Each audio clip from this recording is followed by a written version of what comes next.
The scent of sulfur and decay was a physical presence in the ancient, crumbling crypt, clinging to Ilara's cloak and stinging her nostrils. Moonlight, thin and watery, pierced through a high, fractured archway, casting skeletal shadows that danced on the rough-hewn stone walls. Her gnarled staff, carved from ancient oak, pulsed with a faint, steady light, its warmth a small comfort against the chilling malevolence that permeated the air. Ilara, her silver hair pulled back in a severe braid, adjusted the ironwood amulet at her throat, its cool weight a familiar anchor. She had tracked the spreading gloom for weeks, a creeping despair that had settled over the quiet village of Oakhaven. Livestock grew sick, crops withered, and the villagers themselves found their joys fading, replaced by a pervasive lethargy and fear. It was the mark of a spirit weaver, a practitioner of dark magic who drew strength from the suffering of others, bending the very essence of the departed to their wicked will. And now she had found its lair. Deep within the crypt, past sarcophagi covered in forgotten runes and ancient broken offerings, lay the source of the corruption. A shimmering obsidian altar, pulsing with a sickly violet light, stood at the center of the chamber. Around it, swirling like a disturbed hive of wasps, were spectral forms. These were the tormented souls, ripped from their peaceful rest, twisted into tools of malice. They moaned, a low, guttural chorus that scraped against Ilara's very soul. "Such disrespect," Ilara murmured, her voice a low rumble, filled with a righteous fury. "To desecrate the honored dead, to steal their peace for such petty evils." As she stepped fully into the chamber, the spectral forms recoiled, their wispy shapes flickering like dying embers. But then, a voice, cold and sharp as winter ice, cut through the air. "So the old hedge witch finally arrives. You are late, Ilara. The feast has already begun." From the shadows behind the altar, a figure emerged. Tall and gaunt, clad in robes as black as a moonless night, was Morwin, a witch whose hunger for power had long since consumed her humanity. Her eyes, burning points of emerald fire, fixed on Ilara with an ancient hatred. "Morwin," Ilara said, her grip tightening on her staff, "release them. Your hunger will consume you, as it always does." Morwin laughed, a dry, rattling sound that seemed to tear at the fabric of the crypt. "And let all this power go to waste. Never! These poor, pathetic souls are but fuel for my ascension. And you, old woman, will be the next offering." With a flick of her wrist, Morwin unleashed the spirits. They surged forward, a tide of ethereal torment, their moans rising to a shriek. Ilara stood her ground, her staff held aloft. "By the ancient guardians of life and death, I command you, return to your rest." She slammed the butt of her staff onto the stone floor. A ripple of golden energy erupted, pushing back against the spectral tide.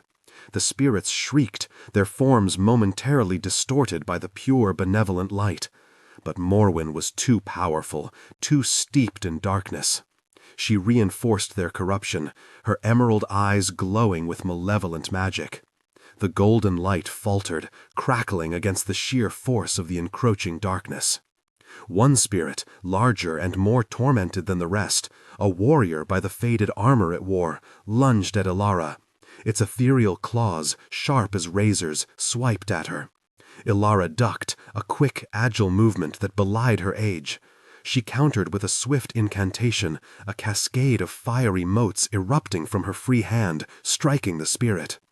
It shrieked, a sound of agony, and recoiled, its form flickering violently. "They are not truly dead," Ilara sneered, her voice echoing. "They are merely unwilling participants, and their sorrow fuels my strength." The fight was a chaotic dance between light and shadow. Ilara moved with practiced grace, dodging spectral attacks, weaving spells of protection and banishment. She conjured thorny vines from the stone, momentarily snaring a cluster of spirits. She unleashed shimmering shields of pure energy, deflecting blasts of dark magic that Morwin hurled at her. Each spell, each deflection, drained her reserves, but she pressed on, driven by the urgency to free the tormented souls.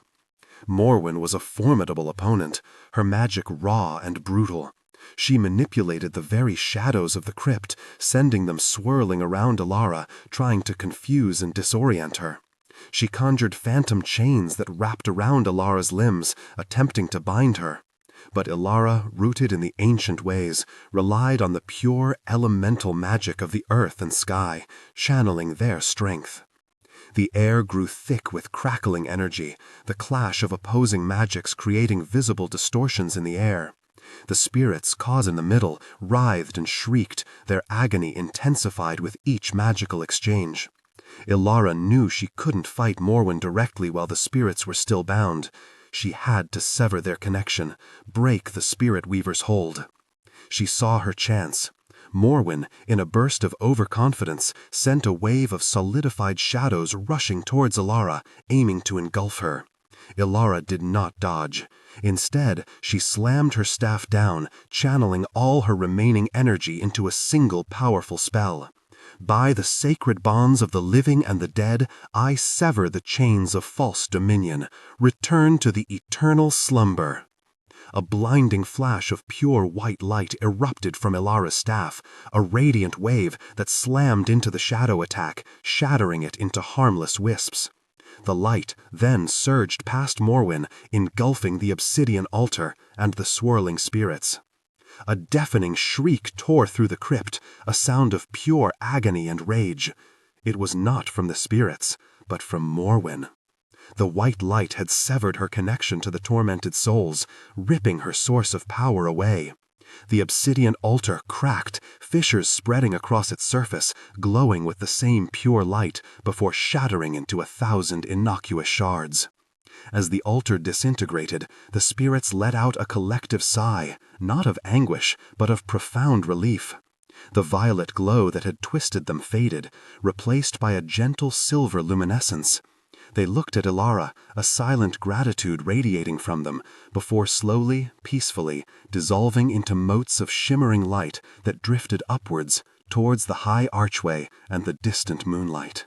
Finally free to find their rest. Morwin screamed, a raw, animalistic sound of fury and impotence. Her dark robe seemed to shrivel, her emerald eyes dimming, her body trembling with a sudden devastating weakness. The power that had sustained her, that had twisted her, was gone.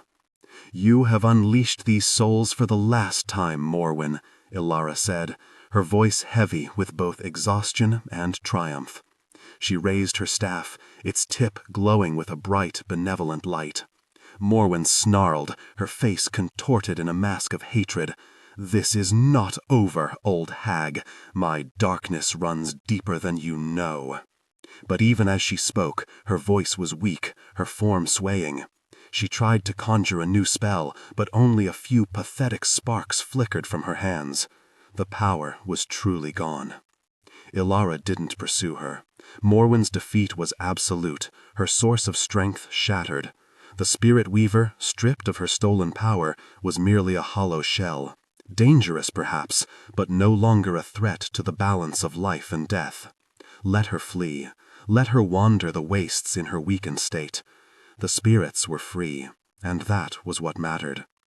Ilara leaned on her staff, her body aching, her magic reserves utterly depleted. The crypt was quiet now, save the gentle wind through the archway. The air was clean, the scent of decay replaced by the fresh, cool breath of the night. She looked around at the liberated chamber, at the scattered remnants of the obsidian altar, and a weary smile touched her lips. Her work was done for now.